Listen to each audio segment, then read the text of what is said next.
Hello YouTube, Sundaisy here. I just wanted to do a video about what I've noticed about the difference between high school and college, because obviously they're extremely different. Now, even if you are a college student, maybe I can give you some tips, even though I'm a freshman. But the first thing is your schedule. You get to make your own schedule in college. So if you don't want to wake up early, you don't have to. If you want to take night classes, you can.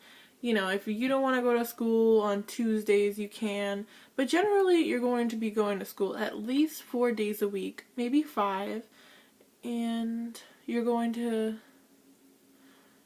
have 2 or 3 classes per day. Each of them are going to be a few hours. About the workload, even though you have less classes, it's more work per class, because obviously the college semester is much shorter than a high school semester. High school is pretty much one subject the whole year, whereas college is one subject in a few months. So you're learning the same thing in half the time you would in high school.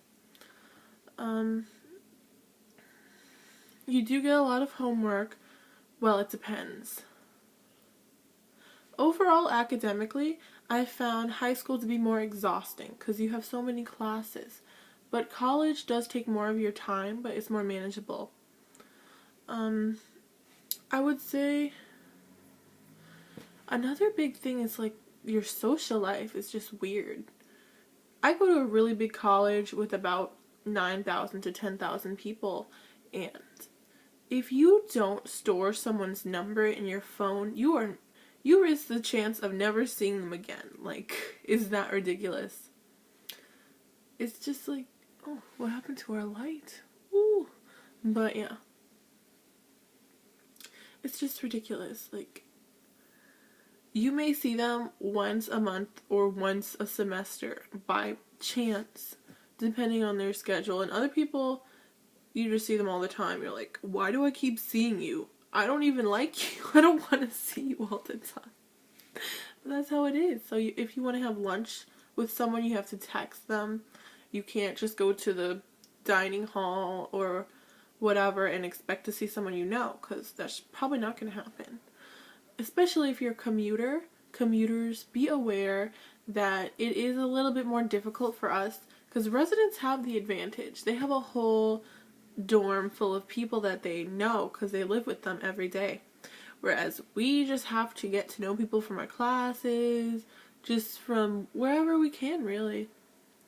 I'd say another thing, if you have a big campus, get a bike, because I love my bike, and people are jealous of my bike. Haters gonna hate, especially when it's raining outside and these sons are taking a 15-minute walk through the rain, and I'm just like zooming past my bike. See you sons later. So definitely get a bike.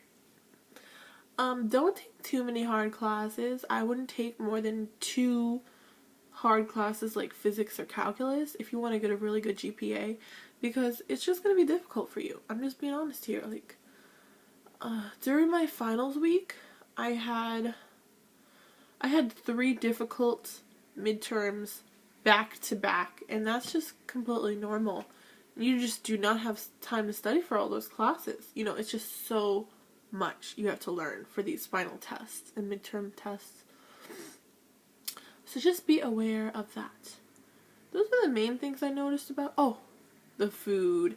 Now, people talk about the freshman 15, and yes, if you are not paying attention to what you eat and you're just like pizza, chicken nuggets, ice cream, you can eat literally whatever you want at any given day. So if you're craving junk most days, mac and cheese, you're gonna gain weight. But you know what? It's very diverse. So even if you can be healthy if you really want to. So there's fruit bar, there's a salad bar, there's, you know, even vegan chicken salad I've seen.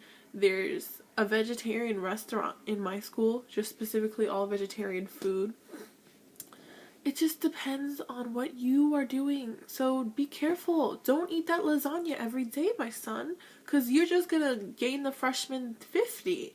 I'm just being honest here, because that food, usually when other people make the food, they are not thinking about how much butter they put in the food, how much oil. They just put as much as possible, especially in that setting, because they don't want the food to stick to the pan, so they're going to put so much like sprays and oils. So definitely make sure that if you're going to eat unhealthy food, it's like a once in a while time treat, not an everyday thing. Alright? Okay. My school, I particularly love that they have bibimbap, because it's like a rice bowl with like vegetables, and it's so delicious. It's so good! Ah! They have lots of Asian food. Asian food is generally more healthy and lower in fat. So I'm very happy about that. And this is something really important. Some people do not think about this when they apply to a college, but you have to think about what kind of food do they have? Do they have a gym? Do they have a pool or whatever sport you want? Because you're going to be living your life here for 4 years. You need to be able to be happy and healthy. Anyway, that's all my tips for today. Maybe I'll do more later. I'm not a resident, so I can't tell you too much about the dorms, except that I know a lot of people hate their roommates, so definitely choose a good roommate that you're not going to hate and want to murder, and get to know them and chat with them before you select your roommate. And also lay down the ground rules. You know, that's the biggest thing, that roommates hate each other because there's no ground rules, and they get on each other's nerves. Like, one of them's so dirty, and they leave their junk everywhere. Like, if that's important to you, you need to let them know. And if they say, look, I'm a messy person, then you're going to have to deal with that. Anyway, that's all I have to say. Thank you.